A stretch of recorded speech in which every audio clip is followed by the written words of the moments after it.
Assalamualaikum dan selamat sejahtera kepada doktor dan kawan-kawan. Saya Syakila akan membentangkan soalan tutorial 2. Berdasarkan contoh yang jelas, bezakan 4 ciri utama budaya yang ada dalam masyarakat. Saya juga mengambil maksud budaya mengikut sarjana barat dan sarjana tempatan. Menurut Ralph Linton pada tahun 1974, merupakan pakar sosiologi, menjelaskan budaya itu merupakan satu susunan perlakuan yang dipelajari dan dikaitkan dengan kehendak atau fungsi yang kekal dalam masyarakat tersebut dan digunakan bersama. Menurut Edward B. Taylor Pudak pada tahun 1871, beliau melihat budaya ini sebagai satu kompleks yang merangkumi pelbagai bidang, sama ada pengetahuan, kesenian ataupun lain-lain kebiasaan yang dilakukan dalam sesebuah masyarakat. Beliau juga melihat budaya ini sebagai kajian tentang pemikiran manusia yang berasaskan tindakan. Seterusnya merupakan sarjana tempatan Rohana Yusof pada tahun 2010. Beliau melihat budaya sebagai segala cara hidup manusia yang berdasarkan kebendaan dan bukan kebendaan. Budaya kebendaan ialah pengetahuan tentang penghasilan, pengendalian serta penggunaan barangan. Biasanya dikaitkan dengan nilai-nilai moral dan berdasarkan kepada agama, peraturan serta etika. Contohnya, budaya semasa makan. Islam lebih menggalakkan makan guna tangan untuk mengelakkan makan dengan gelojoh ataupun makan secara berlebihan. Ianya juga merupakan adab semasa makan serta sunnah Rasulullah. Contoh yang lain kita boleh tengok melalui bidang teknologi. Dulu guna tradisional ataupun jentera, sekarang lebih moden dan lebih mudah. Contoh lain budaya kebendaan ini pula benda ataupun tempat tinggal. Seterusnya, budaya bukan kebendaan. Budaya ini merangkumi hasil cipta yang berbentuk abstrak seperti adat resam, kepercayaan, pantang larang dan sebagainya. Contohnya, setiap masyarakat itu mempunyai adat yang berbeza.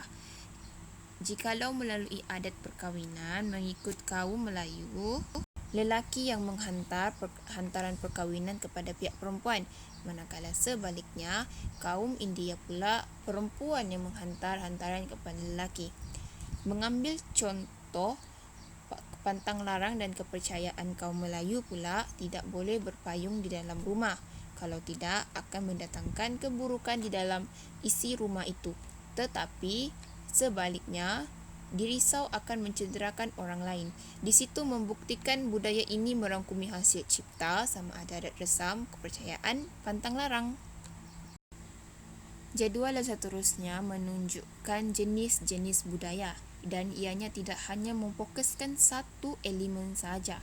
Contohnya, makanan juga merupakan budaya, muzik, kepercayaan, bahasa juga, pakaian, tingkah laku, agama, ritual, drama ataupun adat istiadat.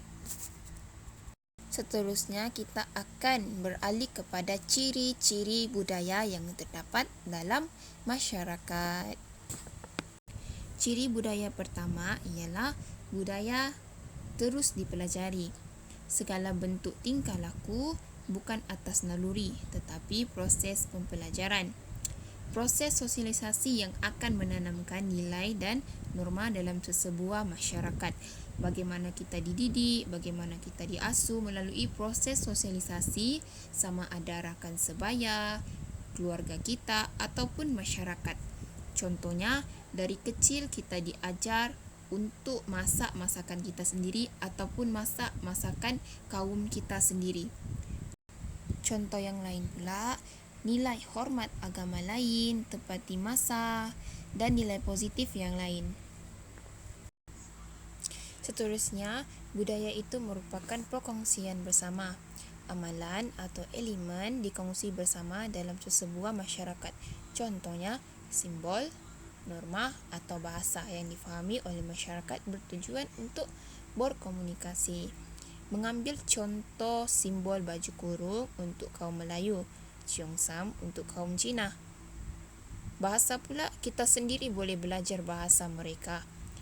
Contohnya, kita belajar bahasa Cina, Cina belajar bahasa kita. Ini menunjukkan budaya itu kita kongsi bersama untuk berkomunikasi dan untuk merapatkan lagi hubungan. Ciri yang ketiga, budaya itu bersifat tidak kekal. Budaya itu pasti berubah dari semasa ke semasa dan akan mengalami perubahan, tidak akan statik. Ianya didorong oleh keperluan untuk memenuhi kehidupan. Contohnya, dipengaruhi oleh interaksi, ataupun kita pelajari, ataupun juga media sosial. Contohnya, masyarakat Melayu dulu guna cangkul untuk bercucuk tanam, tapi sekarang lebih menggunakan teknologi yang moden untuk memudahkan proses pertanian. Ciri budaya yang terakhir adalah budaya integratif. Sesuatu masyarakat disepadukan oleh sesuatu ciri budaya yang mempunyai nilai integriti. Contohnya, kegemaran pada sesuatu jenis makanan adalah ciri budaya. Makanan inilah yang membawa anggota masyarakat bersama. Contohnya, makanan itu walaupun berada khusus untuk kaum itu, kaum lain juga akan merasai dan menikmati walaupun berbeza latar belakang. Mengambil contoh lain pula, tarian. Walaupun tarian itu khas untuk kaum itu juga, tetapi masyarakat yang lain pun mempelajari tarian itu. Ini menunjukkan budaya itu integratif yang bermaksud boleh menyatupadukan masyarakat walaupun berbeza latar belakang, kaum dan lain-lain. Dapat disimpulkan, budaya sebagai satu kesatuan yang kompleks kerana melibatkan pelbagai elemen seperti kepercayaan, adat resam dan pantang larang.